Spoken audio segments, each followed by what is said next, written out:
Surah Al-Insan. Learn objectives.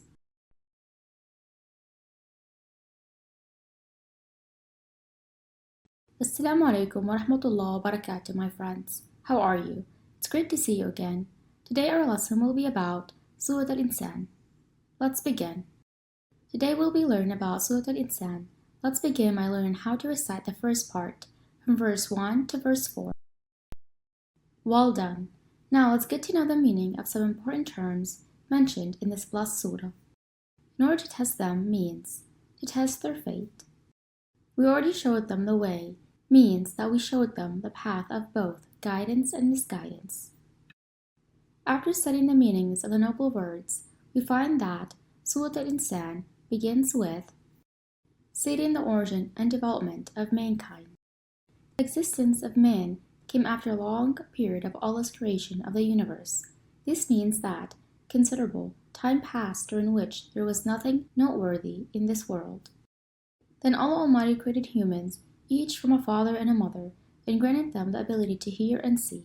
This allows them to choose the path they tread in this world until they meet Allah Almighty. They can either walk the path of guidance and become faithful worshippers of Allah Almighty, fulfilling the obligations placed upon them, or they can stray off the path of guidance and turn into disbelievers who neither worship nor believe in Allah Almighty. Instead, they worship other entities like idols. This means that humans have will and choice through which they can walk either the path of goodness or the path of evil. In this world, humans are created for a purpose. That purpose is to know Allah Almighty and worship Him. This is achieved through hearing, sight, and heart, allowing them to worship their Creator, the Almighty. Next, the verses state what Allah Almighty has prepared for the disbelievers, a blazing, intense fire that will burn them as a punishment of their corruption on the earth and their disbelief in Him. Now, which of you can recite and properly interpret the verses 1 to 4 of Surah Al-Insan? Well done, my friends. Now let's continue our lesson and learn how to recite and interpret another part of the surah from verse number 5 to verse number 10. Well done. Now let's learn the definitions of a few key phrases that are mentioned in these blessed verses. Fulfill their vows means that they carry out the acts of obedience they have intended to do, despite their desire for it, means that they give charity despite their love and longing for it. Now let's start interpreting these noble verses. The noble verses speak of the rewards of the obedient, promising them immense bliss. Among these blessings is that they will be allowed to drink a wine that is specially prepared for them in paradise. And it is not intoxicating, rather, it is mixed with the finest fragrance, which is the water of Kafur.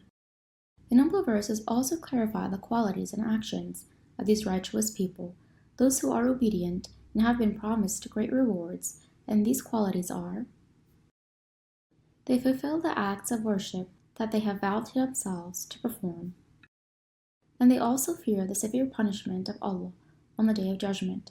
They regularly make dua to Him to spare them the horrors of the Day of Judgment. These believers also give charity of food and money to the needy, the poor, and the homeless. They do this despite their love for these provisions. By doing this, they only seek the pleasure of Allah Almighty. They don't want anything in return from the poor and the needy, nor do they seek gratitude for their deeds. Now, which of you can recite and properly interpret the verses 5 to 10 of Surah Al-Insan? Well done, my friends. Now let's continue our lesson and learn how to recite and interpret another part from verse number 11 to verse number 22. Now let's start by interpreting these noble verses. The noble verses speak about the reward for the obedient believers who perform acts of obedience out of fear of the terror of the Day of Judgment. Allah Almighty has protected them and saved them from the horrors of that day. He has granted them bliss and goodness as a reward of their deeds in this world. In exchange for their patience in this world, they were granted a vast paradise as wide as the heavens and the earth. They will not experience intense heat that burns them or severe cold that harms them in this paradise. They will enjoy the fruits of the trees that are near them. Paradise is so full of bliss that it can never be abandoned. And with this indescribable bliss, the people of paradise have a pure and delightful drink that is free from impurities and wrongdoing. Now, which of you can recite and properly interpret the verses 11 to 22 of Surah Al-Insan? Well done, my friends. Now let's learn how to recite another part of Surah Al-Insan from verse number 23 to the end of the noble surah. Now let's start interpreting these noble verses. We find that the noble verses speak of the revelation of the Holy Quran to the Prophet Muhammad, peace be upon him. It also contains reminders of rewards and punishment, heaven and hellfire. He is also advised to persist in remembering Allah Almighty in the morning and evenings, and to pray during the night, and commit himself to worshiping Allah Almighty.